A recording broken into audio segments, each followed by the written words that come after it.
And we are here, the first episode of 2026 with the Raw Onion. Hi, everyone. Thank you so much for joining us.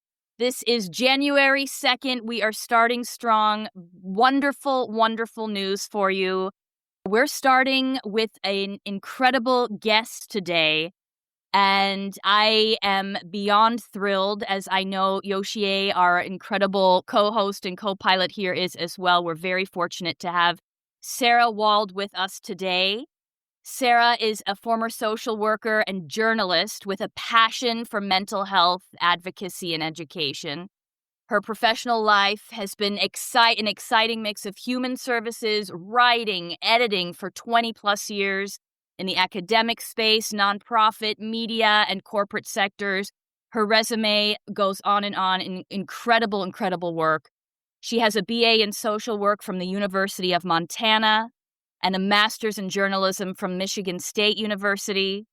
She is the founder of Redefining Love, which is what we're incredibly excited to have her speak on today, a cultural intervention model designed to stop cycles of harm, one person, one boundary, one grace-filled moment at a time. And this is incredibly poignant work, and this is why we wanted to start out strong in the beginning of the year. So we offer all of our listeners a bounty of beautiful, beautiful work and insight to tap into, so you start out strong. And Sara is an Amazon best-selling author, so you're going to want to pay attention, maybe take some notes today. Not only a best-selling author, but a TEDx speaker at that, a blogger and entrepreneur committed to breaking generational trauma cycles and advocating for mental health in our homes, workplaces, schools, and communities. And Sara, we are so thrilled to have you here today. And listeners at home, before we really get going, just a bit of a mindful note. Last week, we ended our year talking about boundaries, the importance of boundaries, the neuroscience of boundaries.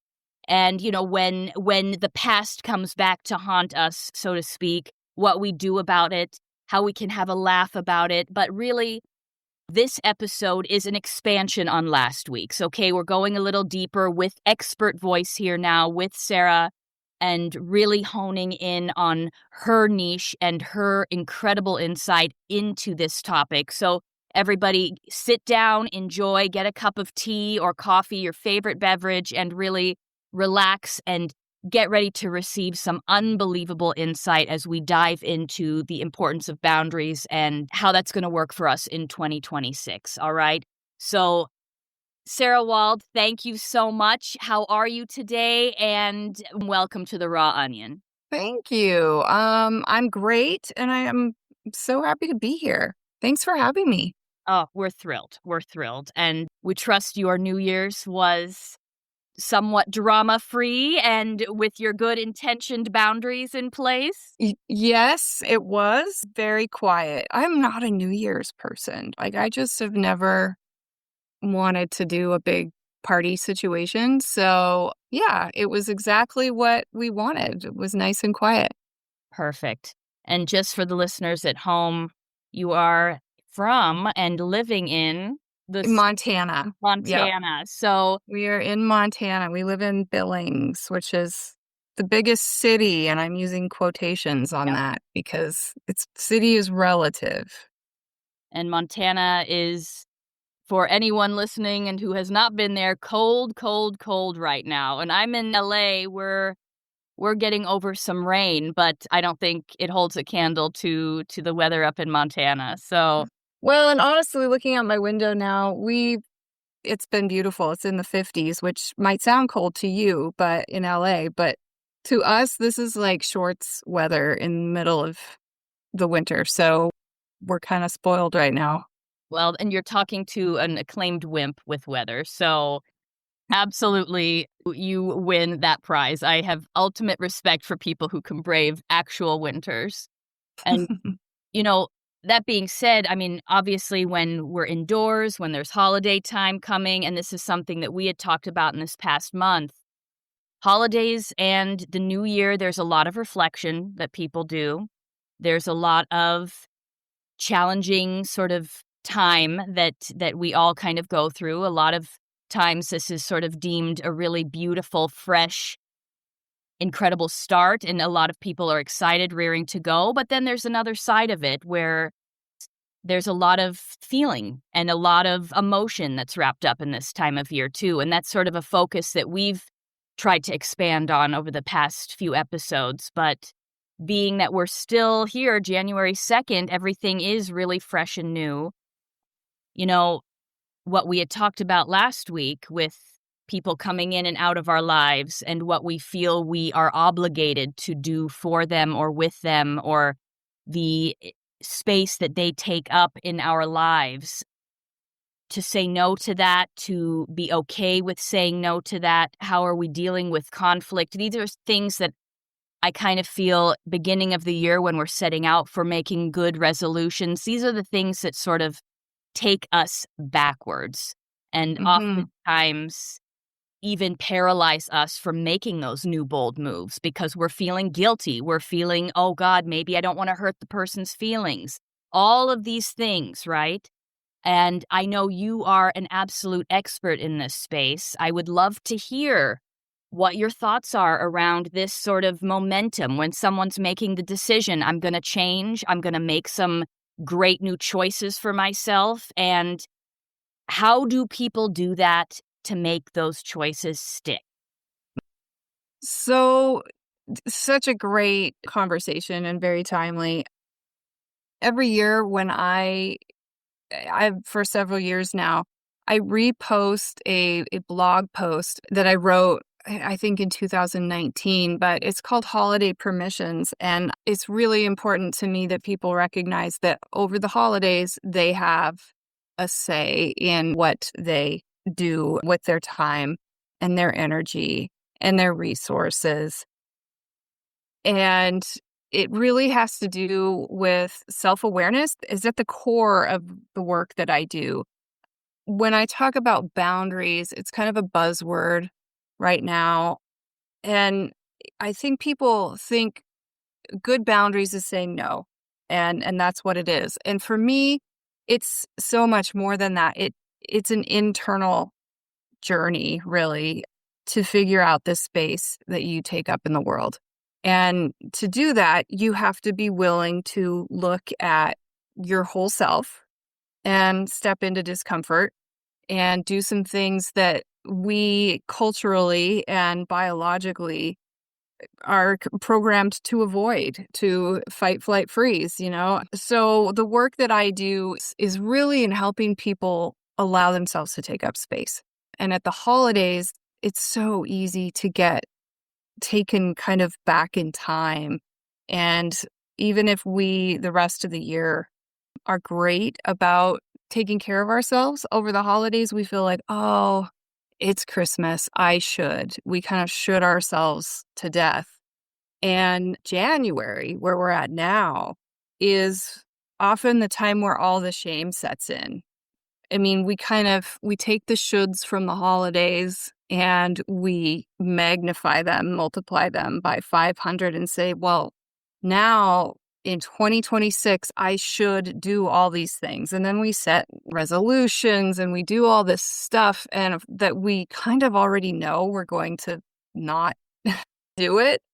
And I don't know why we do that to ourselves, but we're just setting ourselves up for shame.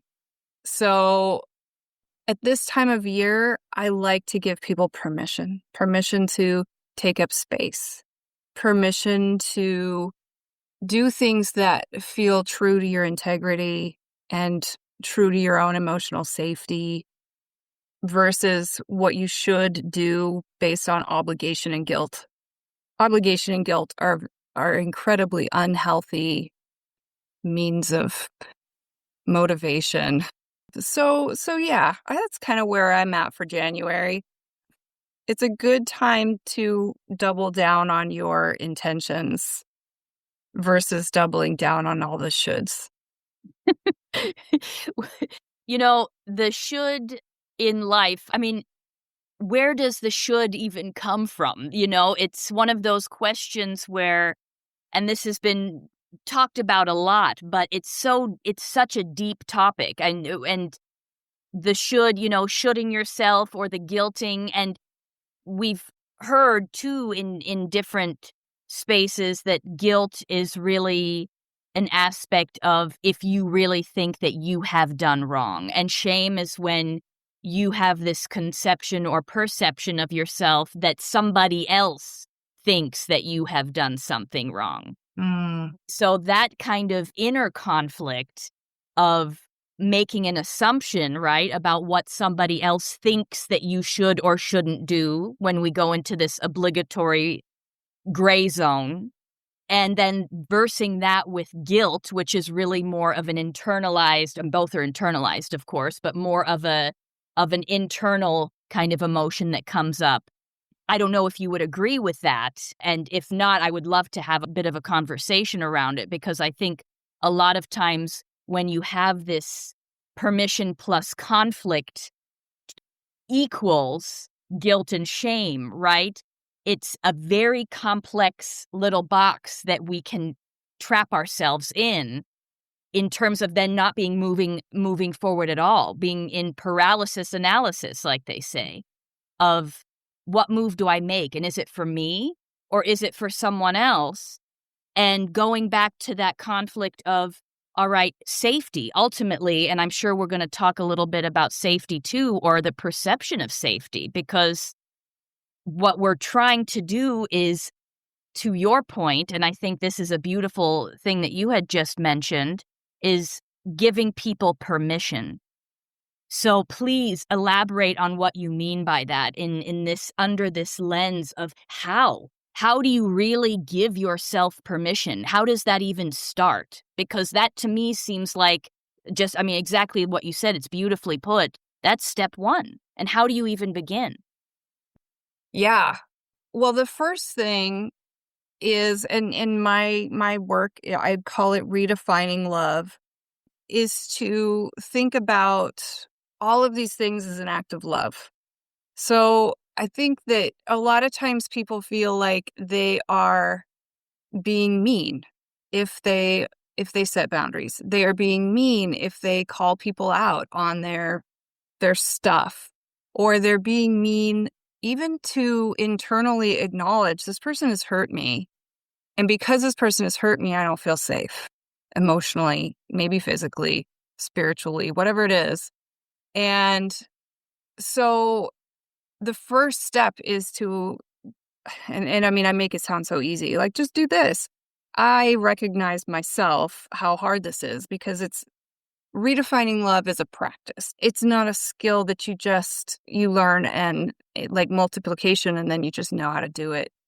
So I don't mean to oversimplify it, but the first step really is to recognize that boundaries, accountability, they're acts of love. And if we're really honest with ourselves, we don't want to be lied to, or we shouldn't want to be lied to. And if you want that, then that's something to get intentional and curious about, right? Yep.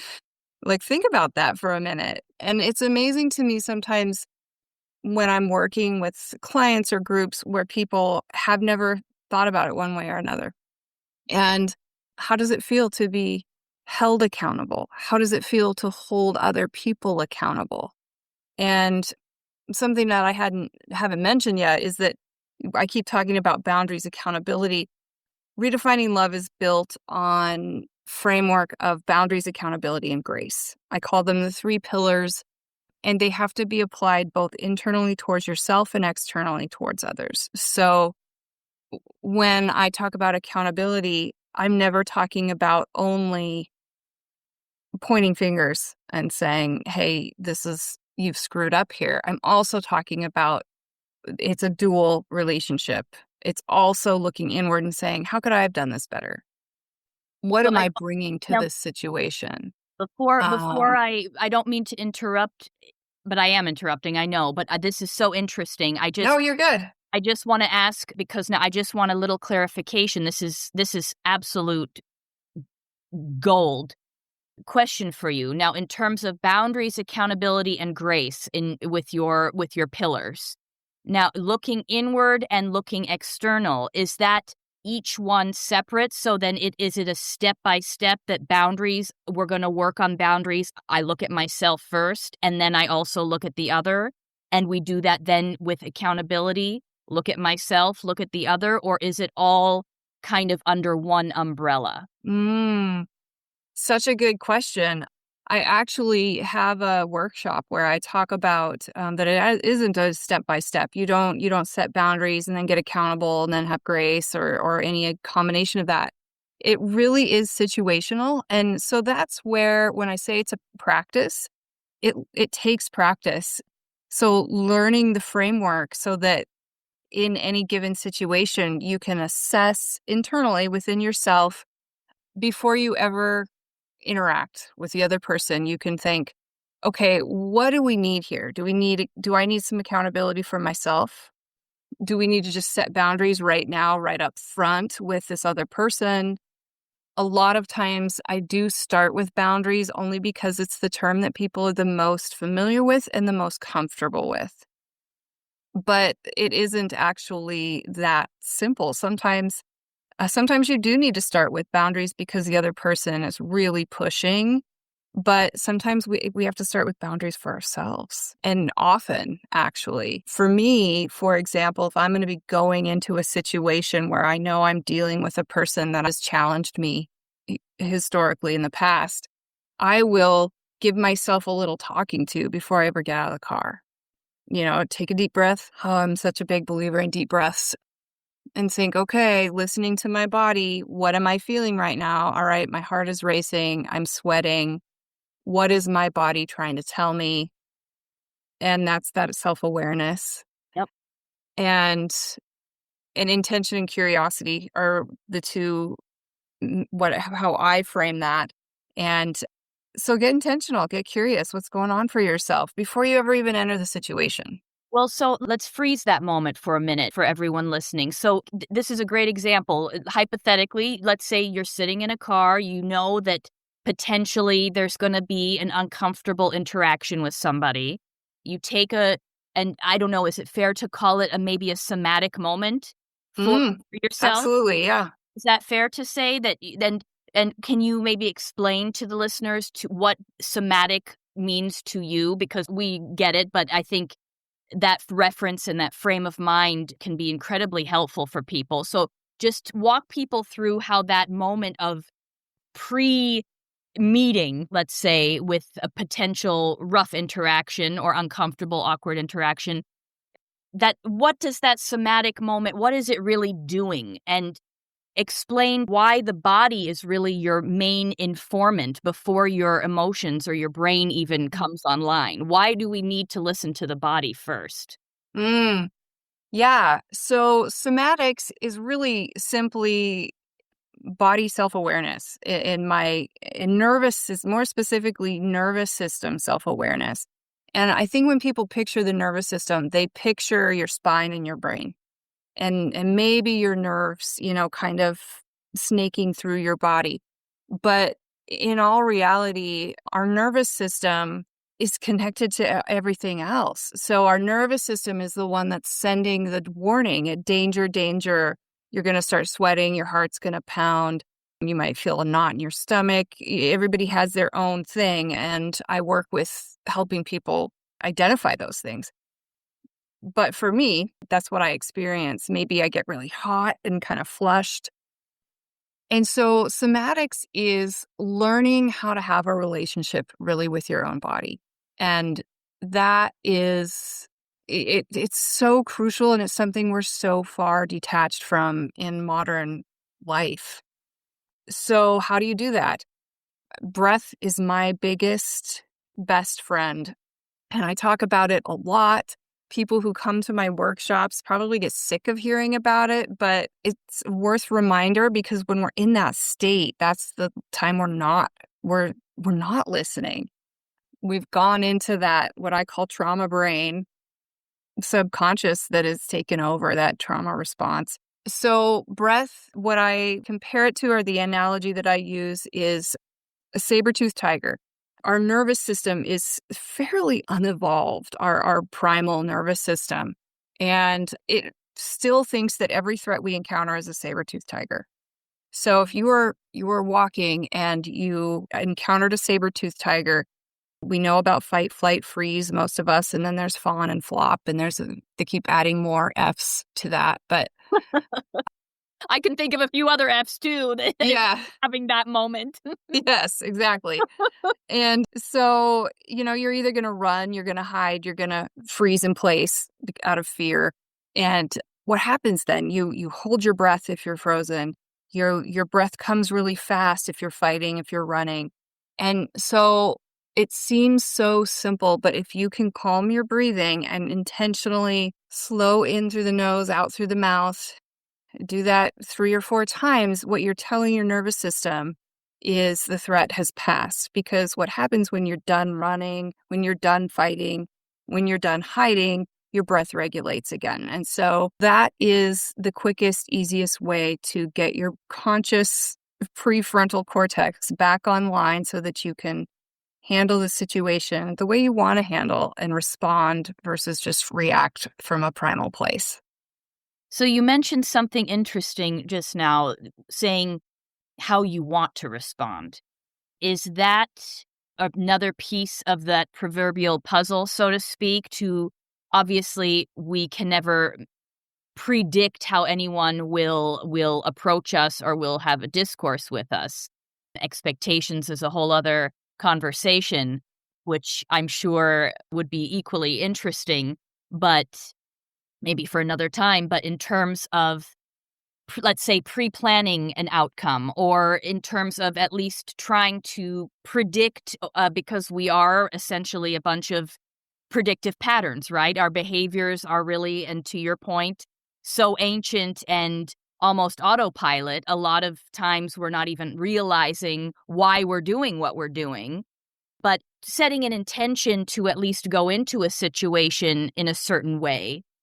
Do you feel that is productive, or is it a matter of sort of setting ourselves up for success? Let's say going into the unknown, what would be step 2? So we're regulating, we're taking our breath, and, I'm about to walk into a situation that I'm not sure really what the outcome will be. Yeah. So the goal of redefining love is always ultimately to eliminate, that's a little Pollyanna-ish, minimize shame.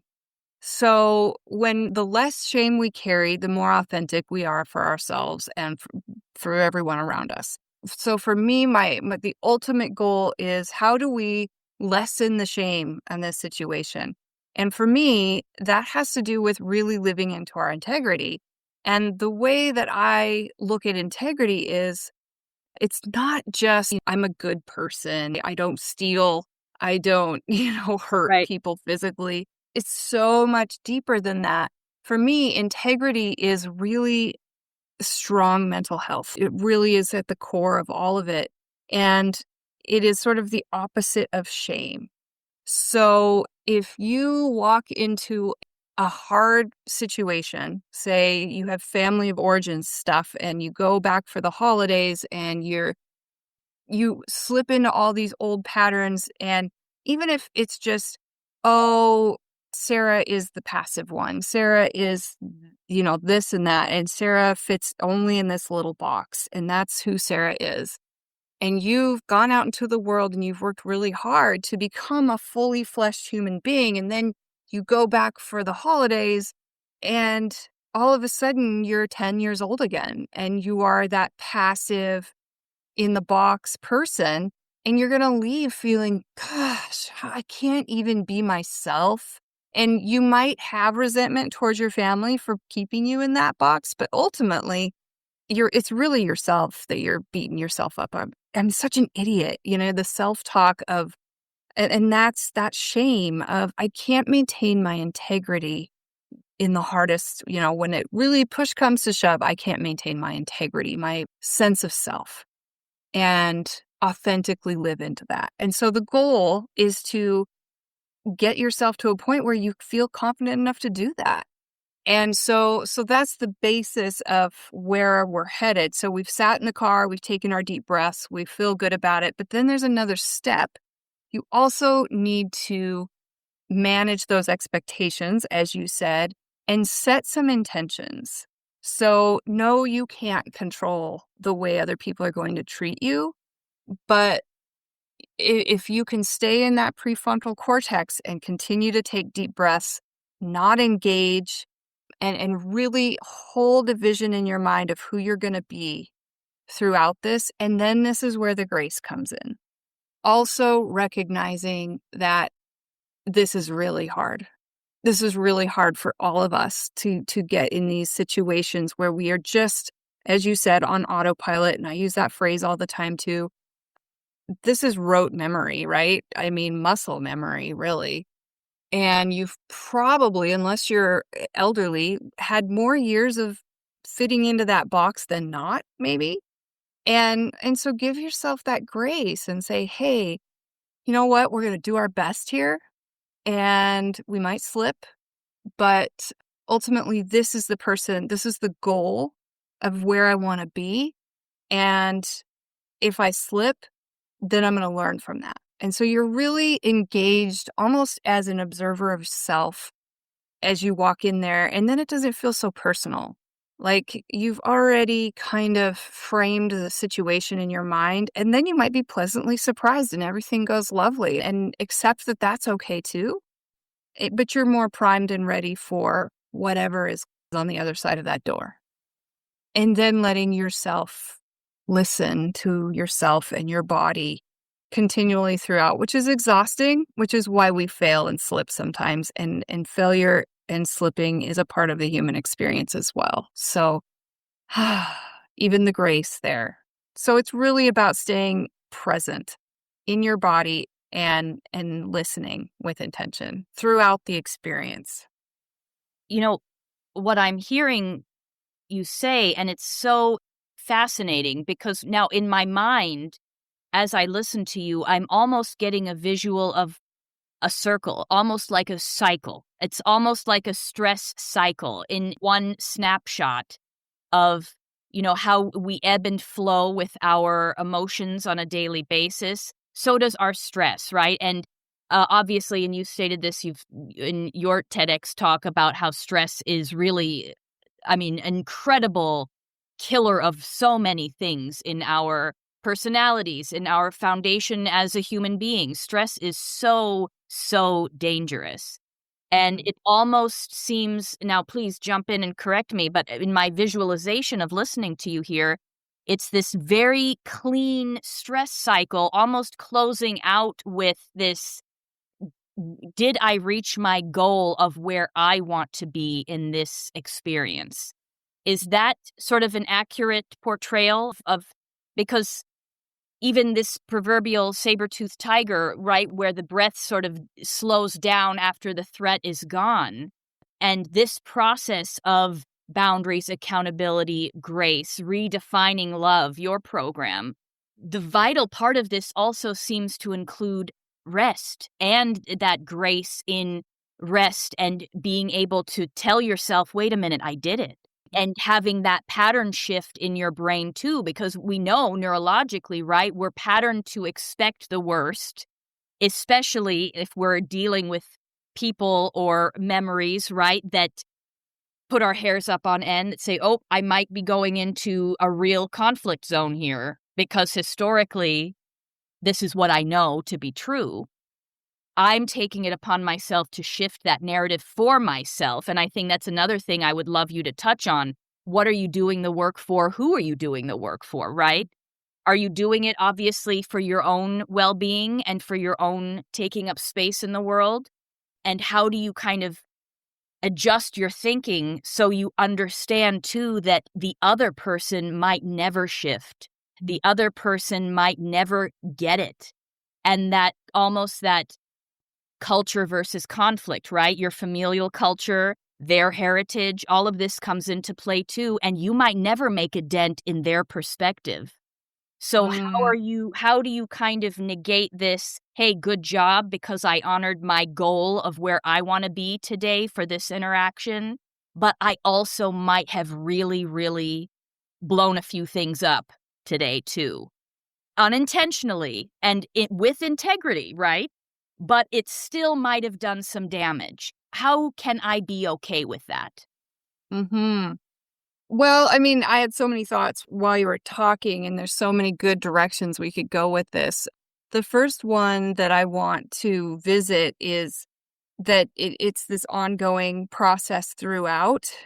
And I can't remember now what words you used, but I call it the bathroom break. And man, I've had moments of going to the bathroom in certain situations, and like, you could do this in a bathroom stall, right? Or you can do this at a party or wherever you're at. And it's escaping, it's giving yourself that, whether it might be a little mini rest, right? Giving your nervous system a break, even if it's, 30 seconds to just, again, take that breath and get yourself calmed down. And so I am all about that. I am all about stepping away and giving yourself that break. And if you need to do that in a bathroom stall, then go for it. Do it. Hide in there. Hide in there for a little bit. And so there's that. And then let's see, I want to make sure that I talk about, you'd mentioned expectations, and let's lean into the generational trauma a little bit, because that really is the culture that you mentioned. We think of culture as kind of this like art and large scale macro level stuff, but really families have cultures. Individuals, our own bodies have its own ecosystem. And so when we're thinking about that, it is very difficult to disrupt that balance. And we need to give ourselves credit for breaking those generational trauma cycles. And I'm trying to find my thought here, talking around it a little bit. I asked a lot in one, so that's on me. I gave you a little bit of a lot to think about here. So Yeah, no, it's good. It's good. I love these kind of conversations because it leads to great insight. So yeah, your framework you talked about is a cycle. And I actually have a great diagram that I use with my work that's kind of hard to explain. And we're talking here, but it really is, it's a grid, and it's boundaries for self, boundaries for others, and they're all connected, and it's never ending, right? It's an infinity loop, really. And all of them are connected to each other. So it feels overwhelming and complex at first, but ultimately it does become a habit if you practice it, where it's like you can, in your mind, think, what is needed in this situation? And then you turn around and there's a new conversation and you can think, what is needed in this situation? And it might be two very different things. It might be grace for others because somebody you're talking to at the family gathering is just always so irritating for yep. whatever reason. And then you're going to turn around and it's somebody else who's always pushing your boundaries and your buttons. And so you need boundaries for them. And then you might suddenly feel like, just in a pit of despair yourself sitting there. And so it's grace for self that you need in that moment. And so it all lends itself to everything else. And it's really a framework to frame your thoughts around, how can I live into my integrity, minimize shame, and break these generational trauma cycles. I wish I could remember the exact words that you used, but you were talking about boundaries. It led me back to that idea that it's loving. It's loving to set boundaries. It's loving to be accountable. Ooh, it came to me. Selfish. You talked about, are we doing this for ourselves? Or are we doing this for the other person? You're doing it for both. And I'm so glad you said that, because it's so important. And I use myself a lot as an example. So I think about it with my kids. The conversations and the emotional intelligence of my kids and their generation in general is so much better than when I was growing up. I mean, my kids can sit down and talk about how their bodies felt in certain situations.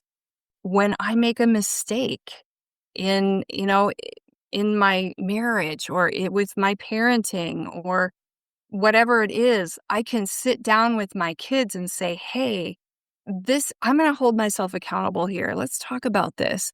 And it's a shared language that people can use to name their experience. Or I might say, hey, you set a boundary and I didn't respect it. I walked into your room without knocking, and I know how you value your independence and your autonomy. I have teenagers, so Yep. it's important to let them have their space. And, whatever it is, it is such an act of love to take care of yourself. I would not be able to have those conversations with my kids, with my husband, had I not done this. So it creates language. My kids don't even know what it means to not talk about boundaries, accountability, and grace.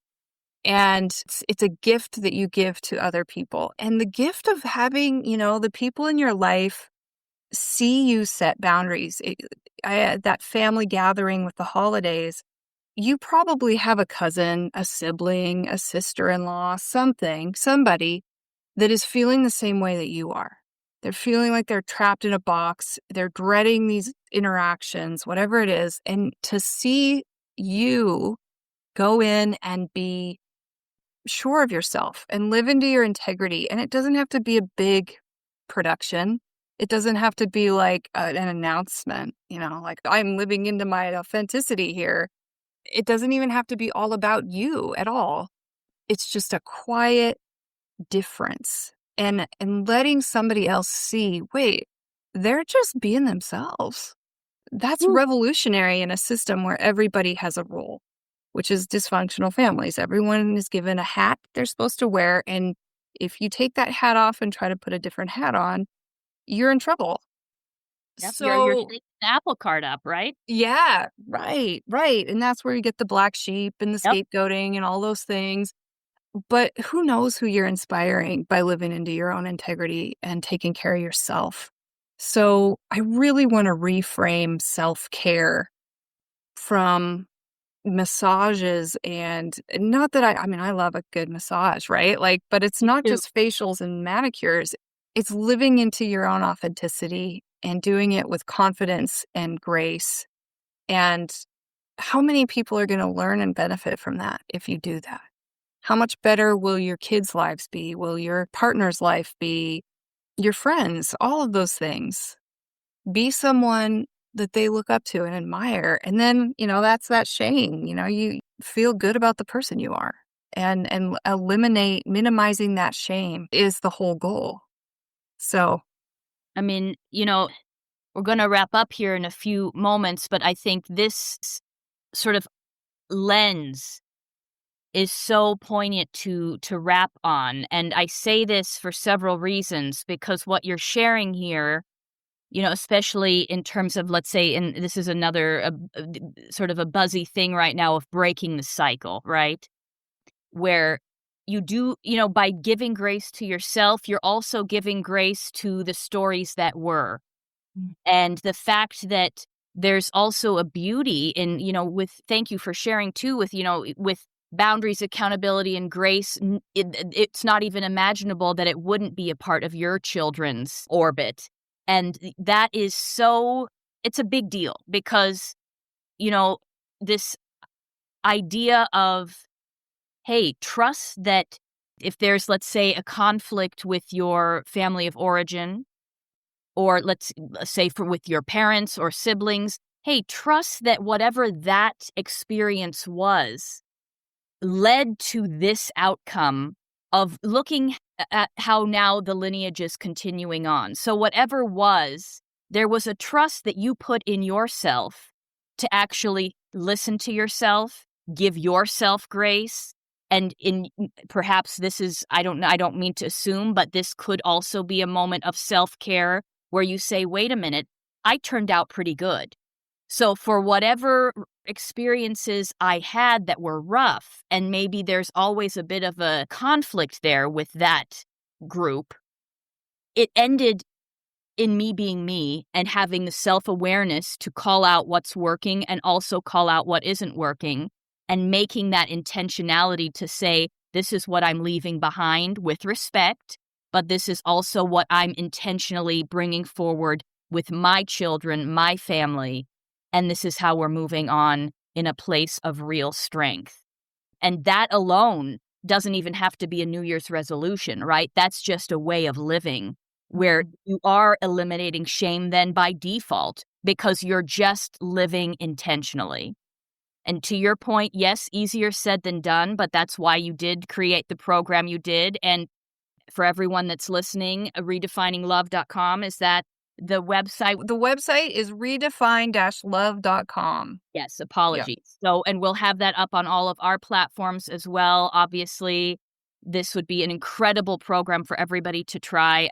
And indulge with Sara. Take your time with Sara. Reach out to her. She knows her stuff. This is a big deal, and it is a process. And as we start in a new year, in whatever space we find ourselves in, these are the frameworks. And it is as simple as it is complex. But the way you've shared it today was so usable. And that we can really say, from myself, from Yoshi, thank you, because it is tough to do, and making it doable, that is a huge gift that you've given to everybody today.